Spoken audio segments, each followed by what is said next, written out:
እማዬ ልወጣ ነው በቃ። ቆየት ነው ልሄድ ነው የምትይው? እዚሁ ጓደኞቼ ጋር ነው። ቻው በቃ። ሰላም ለዚህ ቤት። ሰላም። ውይ ጋሻ እየለበት ስንት ጊዜያችን ተገናኘን። ሲቀመጡ ይግቡ።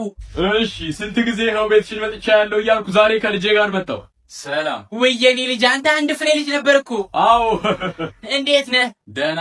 ጎሽ ታዲያ አየለ እንዴት ነህ? ደህና ነኝ። እንደውም አሁን አዲስ የሥራ ቦታ አስቸገረኝ። ለቤቴ ቅርብ ነው። ጥሩ። ባለቤትህስ እንዴት ነች? ታሪክ ሚጣ የምሄድበታል እንጂ ያልሻል ነበር። አይ ትቼዋለሁ በቃ አልሄድም። ታዲያ አየለ ጤናህስ እንዴት ነው? እየታየህ ነው? አዎ እንደውም የሰው trying to hold back this feeling for so long አረቺ ጭማይ እንዳታት እኔም ደህና ነኝ። እንደው አንዳንዴ ራሴን ጭምድድ አድርጎ ይዘኛል እንጂ ጤንነትስ ደህና ነኝ። አረ እንዴት ነው የሚያስጠሉት በፈጣሪ። ምን ውጪ እንኳን ያለው ሚጣ እማዬ እየጠራችሽ ነው።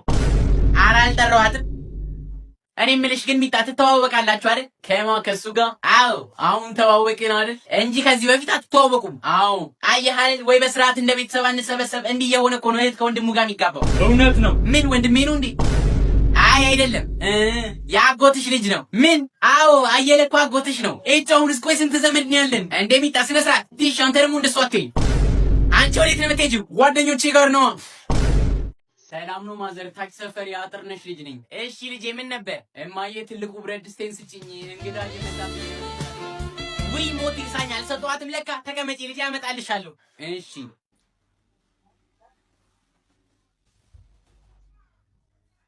ሰላም። እዚህ የታች ሰፈር ልጅ ነሽ እንዴ? አዎ። እና እንዴት የሁሉ ጊዜ ውበት አላየሁትም? የእውነቴን እኮ ነው። ይገርምሻል፣ እዚህ ሰፈር የዱርዬዎች ሁሉ መሪ ነኝ። አታውቂኝም? የምር አላውቅኝም። ችግር የለውም፣ ካሁን ጀምሮ ታውቂኛለሽ። ምንም ነገር ከተፈጠረ እኔን ጥሪኝ። እሺ የኔ ልጅ ለካ ብረት ድስቱ ሳይታጠብ የተቀመጠው። እስካጥቦ ትንሽ ጠብቂኝ። እሺ ይቅርታ። እሺ ችግር የለውም። አንተ ኮፍያን እንዴት ነው የለበስከው? ዱርዬ ይመስልሃል እንዴ? ቶሎ መልሰው። እና ዱርዬ አይደለሁ እንዴ? አንተ እኔ እኮ እንደው እናት ልጄ ዱርዬ ባልሆነብኝ ብላ ትጸልያለች። እኔ እንደው አንተ ሆነ እንኳን በተረፍክልኝ። እንዴት አለው በየሄደበት ሰፈሩ ልጆች እያያዙ ይቀጠቅጡታል። እንደው እንደነሱ ዱርዬ ሆኑ መምታታቸውን ካቆሙ ብዬ ነዋ። አረማዬ ደግሞ ኩዮቹ ብቻ መሰለሽ የሚመቱት? ታናናሾቹም ይመቱታል። እማዬ ውይ ይቅርታ ልጄ፣ ብረት ድስቱ ልጠብና ላምጣልሽ። እሺ እማዬ ቀልድ ትወዳለች። አንተ ዝራ ምንድን ነው ይሄ? ምን ፓንቴን እስከዚህ እድሜ ድረስ አጥቤልሃለሁ። ከዚህ በኋላ ራስህን ጠብ እያልነገርኩህም ሂድን ከወሰድ ግማታ። የኔ አይደለም። አረ ማዘር ቶሎ ጠቡልኝና ልሂድ። እዝራ ምን ሆነ ነው የምታለቅሰው? ኧረ እኔ አላለቅስኩም። አይዞህ ለሁሉም ችግር መፍትሄ እናገኝለታለን። አልጋ ላይ የምትሸነውን ነገር ማቆም ስላልቻልክ ነው የምታለቅሰው? አባዬ እኔ አላለቅስኩም። አይደለም ንገረኝ። አሁንም ፖፖ ስለምትጠቀም ነው? አባዬ አላለቅስኩም። እሺ ቂጥህን ማጥበህ እኔ ስለሆንኩ ነው? በስመ አብ ምን አልችልም ከዚህ በላይ። እኔ እኮ ነግሬሻለሁ፣ የምትሆን ሰው አይደለችም። አረ ጭራቅ ነች ጭራቅ። እማዬ መጥቻለሁ። ምን ነው ቶሎ መጣ?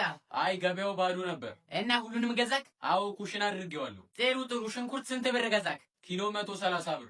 ኪሎ 130 ብር? አረ እኔ ትላንትና 70 ብር ነው የገዛሁት። አረ እባክሽ። አረ እንደዛ የትም አይሸጥም። አዎ ግን ቆይ አይደል እንደዛ መሸጥ ካቆመ ጨምሯል እኮ። አረ ሙሉ ገበያው በ70 ብር ነው የሚሸጠው። የምን ሙሉ ገበያ ነው? አሁን ገበያ አልነበርኩ እንዴ?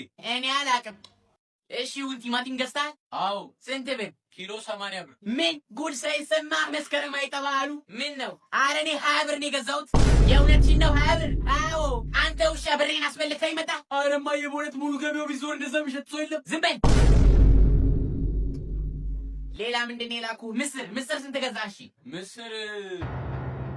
ምስር 350 ብር ነው። ወየው ጉዴ! በቅርቡ ትደህያለሽ። በቃ እንዴት ምስር በየቦታው በየመንገዱ 15 ብር አይደል እንዴ የሚሸጠው? አንተ ውሻ ተይ በቀሉ ተረጋጊ። ምንድን ነው የምንረጋገው? ብሬን የትንበትኖ እኮ ነው የመጣው። እገልሃለሁ። ተይ በቀሉ። ለነገሩ ምን ይታወቃል? በዛ ዋጋ ሸጠውለትም ላይሆን ይችላል። ማለት እንዴ ልጆች እኮ ከባድ ናቸው። 5 ብር የገዙትን ምቃ 150 ብር ነው የሚሉት።